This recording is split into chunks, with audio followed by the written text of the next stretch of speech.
En un caluroso día de verano, Siddhartha Gautama estaba atravesando un bosque junto a su principal discípulo, Ananda. Sediento, el Buda se dirigió a su acompañante. «Ananda, hace algo más de una hora cruzamos un arroyo.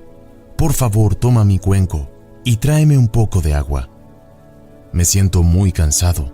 El Buda había envejecido. Así lo hizo Ananda. Deshizo sus pasos, pero cuando llegó al arroyo, acababan de cruzarlo unas carretas tiradas por bueyes que habían removido las hojas muertas y el cieno, enturbiando el agua y convirtiéndola en un lodazal.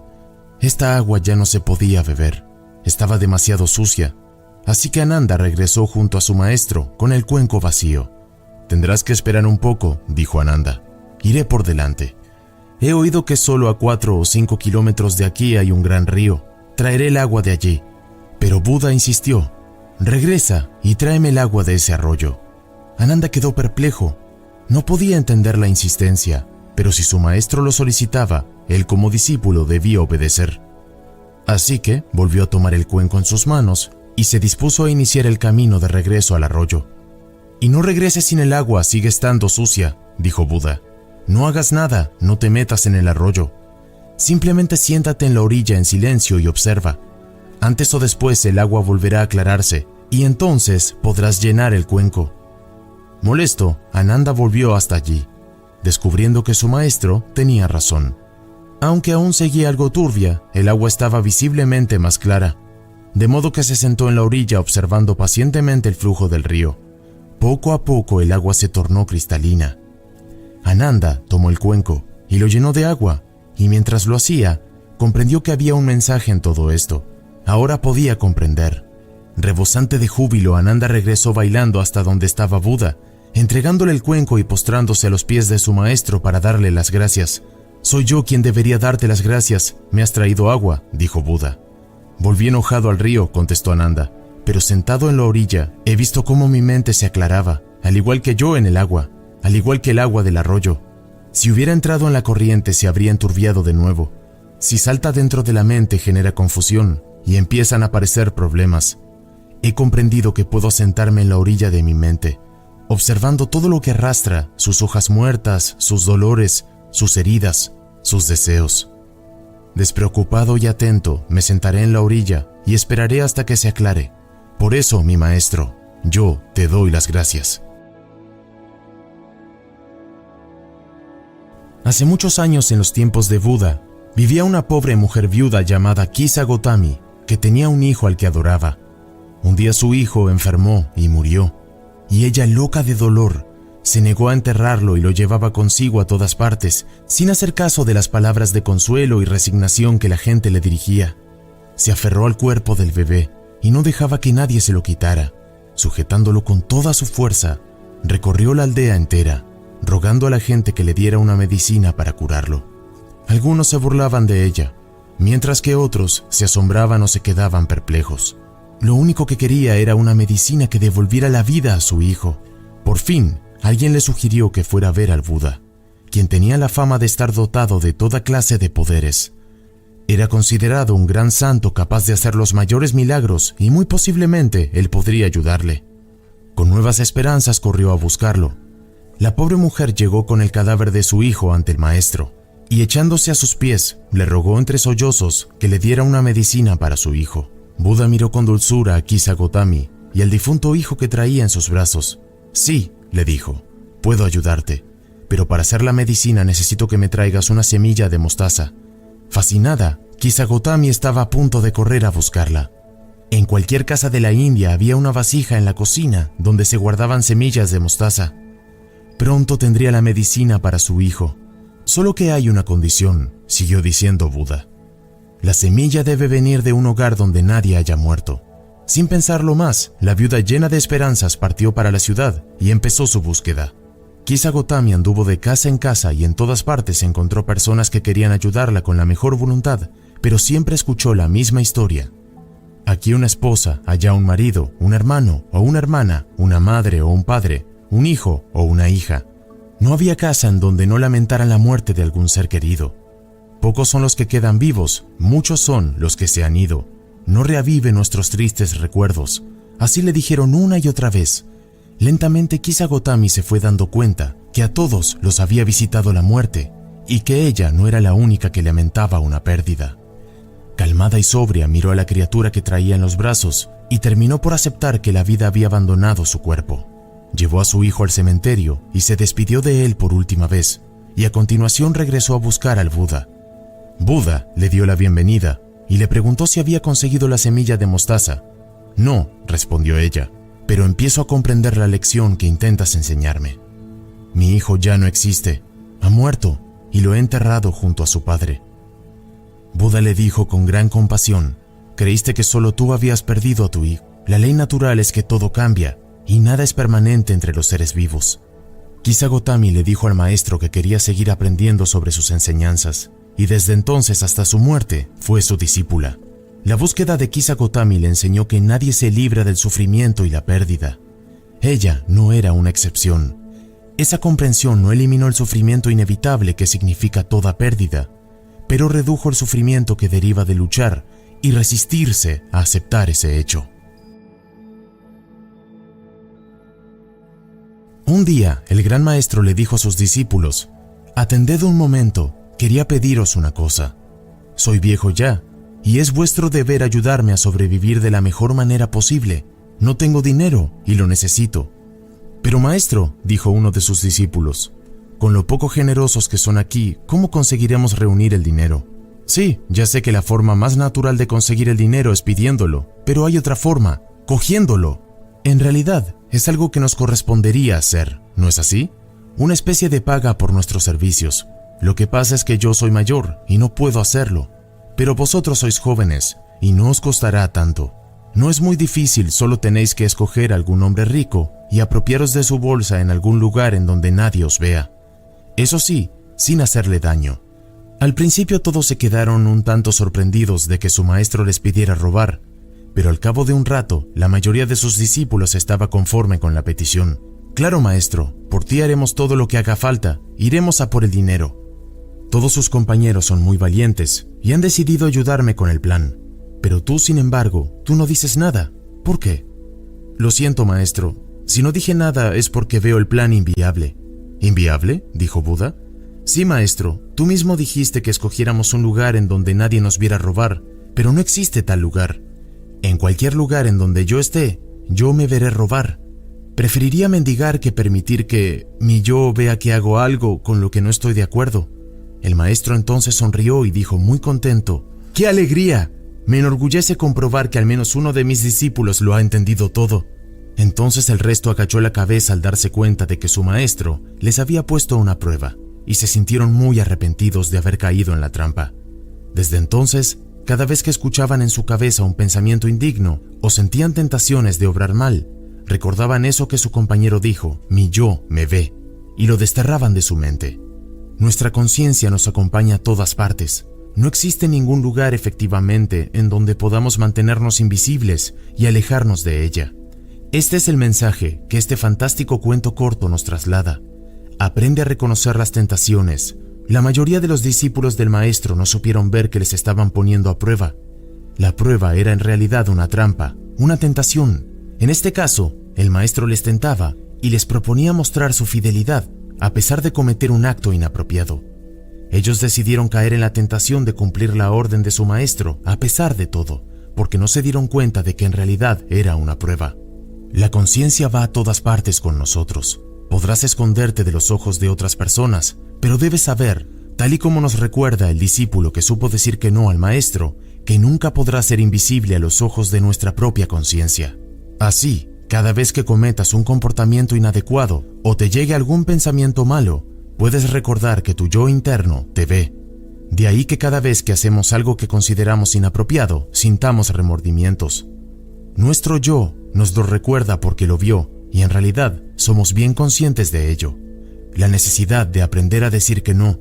El único que tuvo la valentía de decir no a la propuesta del maestro fue el que el resto en un principio vio como desleal.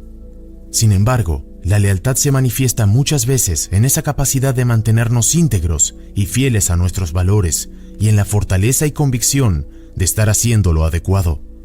Debemos tener la fortaleza de decir no cuando nuestro yo interior diga no. Si no, aparecerán los remordimientos. De hecho, no hay nada peor que engañarse a uno mismo. En la época de Buda vivió una anciana mendiga. Esta mujer observaba cómo reyes, príncipes y demás personas hacían ofrendas a Buda y sus discípulos, y nada le habría gustado más que poder hacer ella lo mismo. Así pues, salió a mendigar, y después de un día entero solo había conseguido una pequeña moneda. Fue al vendedor de aceite para comprarle un poco, pero el hombre le dijo que con tan poco dinero no podía comprar nada. Sin embargo, al saber que quería el aceite para ofrecérselo a Buda, se compadeció de ella y le dio lo que quería. La anciana fue con el aceite al monasterio y allí encendió una lamparilla, que depositó delante de Buda mientras le expresaba este deseo: no puedo ofrecerte nada más que esta minúscula lámpara, pero por la gracia de esta ofrenda, en el futuro sea yo bendecida con la lámpara de la sabiduría. Pueda yo liberar a todos los seres de sus tinieblas, pueda purificar toda su oscuridad y conducirlos a la iluminación.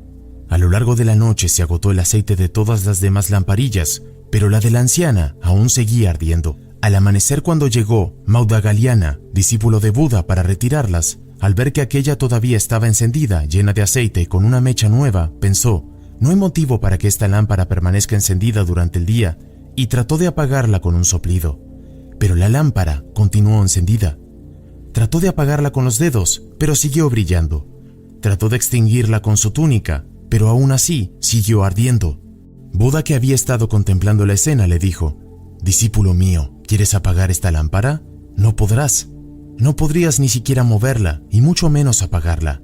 Si derramaras toda el agua del océano sobre ella, no se apagaría. Si lo hicieras con toda el agua de los ríos y lagos del mundo, no bastaría para extinguirla. ¿Por qué no?, preguntó el discípulo. Porque esta lámpara fue ofrecida con devoción y con pureza de mente y corazón, y esa motivación la ha hecho enormemente beneficiosa. Cuando Buda terminó de hablar, la mujer se le acercó y le profetizó que en el futuro llegaría a convertirse en un Buda perfecto llamado Luz de la Lámpara. Así pues, es nuestra motivación, ya sea buena o mala, la que determina el fruto de nuestros actos. Santideva dijo: toda la dicha que hay en este mundo, toda proviene de desear que los demás sean felices. Todo el sufrimiento que hay en este mundo, todo previene de desear ser feliz yo. Puesto que la ley del karma es inevitable e infalible, cada vez que perjudicamos a otros, nos perjudicamos directamente a nosotros, y cada vez que les proporcionamos felicidad, nos proporcionamos a nosotros mismos felicidad futura. Aquí tienes una de las bases de la llamada ley del karma. Todo lo que das te será devuelto. De ahí que aquel busque la felicidad del otro será feliz. Todo lo que proyectes será devuelto como si fuera un boomerang. Según sean tus acciones, así será lo que recibas. Esta fábula nos dice que para lograr la felicidad y paz interior, debemos buscar la felicidad de otros, mientras que si se busca molestar o agraviar a otros, recibiremos lo mismo y nunca podremos ser felices ni encontrar la paz. El sacrificio y devoción de los actos, si te das cuenta, se describe con especial detenimiento la devoción con la que la anciana busca algo que ofrecer a Buda.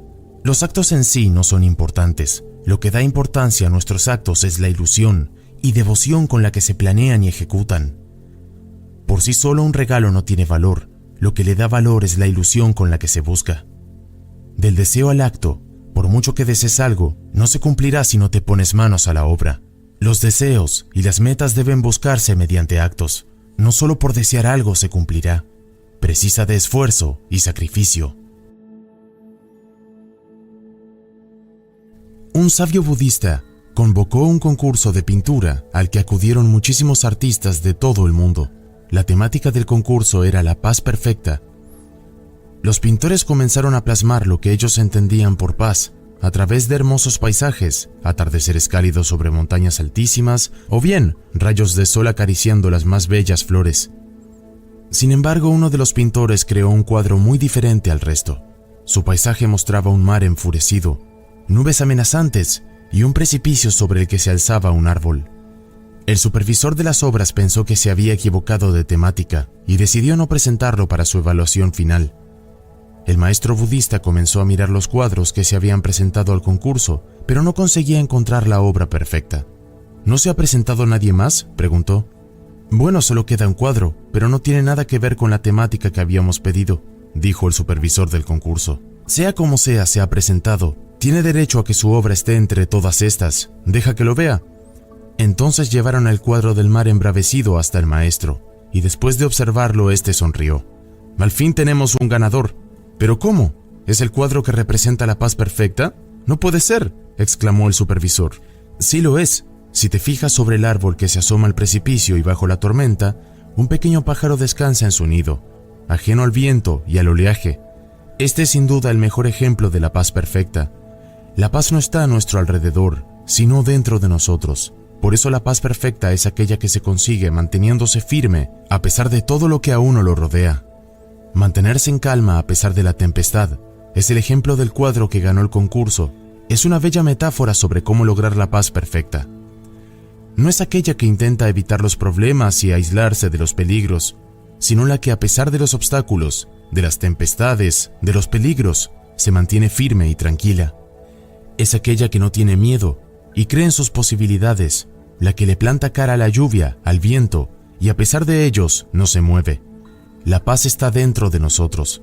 Para conseguir esa paz de la que habla el maestro, debemos aprender a dominar las emociones, a encontrar su equilibrio, a aprender a convivir con el miedo sin que nos bloquee, o a no dejarnos invadir por un exceso de tristeza o de alegría. Debemos aprender a controlar las frustraciones, a valorar las emociones para usarlas a nuestro favor y no en nuestra contra. De esta forma, controlando las emociones, lograremos la paz perfecta. Cuenta la leyenda que un monasterio budista ubicado en una ladera casi inaccesible de las frías y escarpadas montañas del Himalaya, un día uno de los monjes guardianes más ancianos falleció. Le hicieron los rituales tibetanos propios para esas ocasiones, llenas de profundo respeto y misticismo. Sin embargo, era preciso que algún otro monje asumiera las funciones del puesto vacante del guardián. Debía encontrarse el monje adecuado para llevarlas a cabo.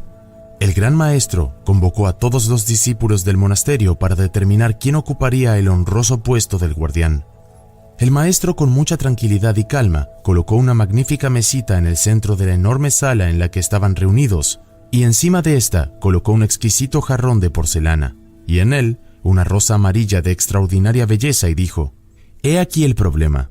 Asumirá el puesto de honorable guardián de nuestro monasterio el primer monje que resuelva este acertijo». Todos quedaron asombrados mirando aquella escena, un jarrón de gran valor y belleza con una maravillosa flor en el centro. Los monjes se quedaron como petrificados en el más respetuoso silencio, hundidos en interrogantes internos. ¿Qué representaría ese bello jarrón con flores? ¿Qué hacer con él? ¿Cuál podría ser el enigma encerrado en tal delicada belleza? ¿Simbolizaría acaso las tentaciones del mundo? ¿Podría ser algo tan simple como que necesitara agua la flor? Eran tantas las preguntas. En un momento determinado, uno de los discípulos sacó una espada, miró al gran maestro y a todos sus compañeros, se dirigió al centro de la sala y ¡zas!, destruyó todo de un golpe. Tan pronto el discípulo retornó a su lugar, el gran maestro dijo: «Alguien se ha atrevido no solo a dar una solución al problema, sino a eliminarlo. Honremos a nuestro guardián del monasterio».